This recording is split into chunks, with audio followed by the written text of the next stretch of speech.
আসসালামু আলাইকুম। আজকে আমি দেখাবো কিভাবে শুধুমাত্র একটি ডিম দিয়ে একই সাথে গার্লিক সস এবং বার্গার সস বানানো যায়। চলুন দেখে নেওয়া যাক।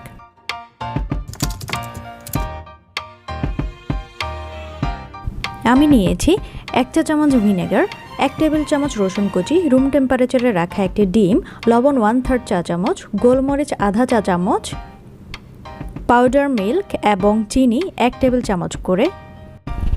আর নিয়েছি 1 কাপ তেল। আমি এখানে সয়াবিন তেল নিয়েছি, আপনারা চাইলে অলিভ অয়েলও নিতে পারেন। তেল একসাথে আমি ইউজ করব না।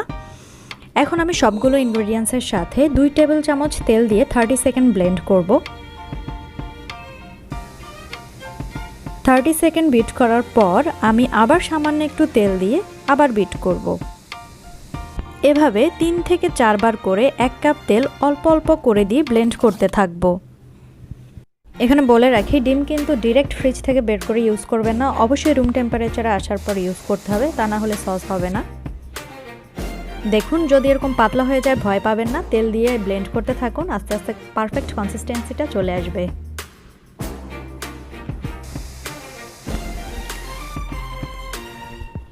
আপনারা যদি নর্মাল মায়োনেজ বানাতে চান সেক্ষেত্রে গার্লিক ইউজ করতে হবে না।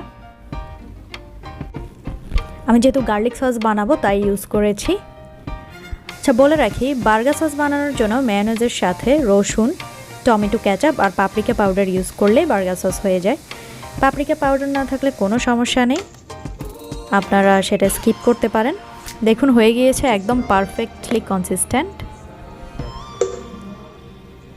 হয়ে গেল আমার গার্লিক সস।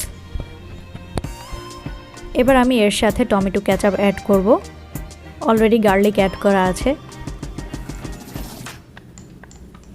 ভালো করে মিক্স করে নিতে হবে।